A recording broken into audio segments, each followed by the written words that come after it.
అహంకారానికి pant shirt వేస్తే అచ్చు జగన్మోహన్ రెడ్డి గారి లాగా ఉంటుంది.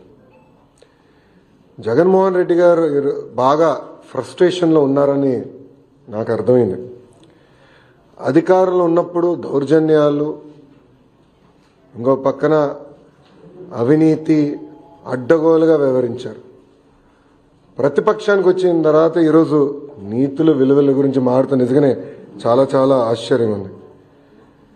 జగన్మోహన్ రెడ్డి గారిలో మేమందరం కోరుకునేది ఏంటంటే ఒక ముఖ్యమంత్రిగా పనిచేసిన వ్యక్తి ఉందాతనంగా మాట్లాడతారు, వాస్తవాల దగ్గరగా మాట్లాడతారు, ఒక వ్యక్తిని కించపరుచుకునే విధంగా మాట్లాడతారని అనుకున్నాం. కానీ ఇదంతా చూసిన తర్వాత ఇందులో ఆయనకి ఏమీ లేవు, ఏది రాదని నాకు అర్థమైంది. అధికారంలో ఉన్నప్పుడు ప్రజల్ని కలవలేదు, ప్రతిపక్షానికి వచ్చిన తర్వాత హౌస్కి రారు.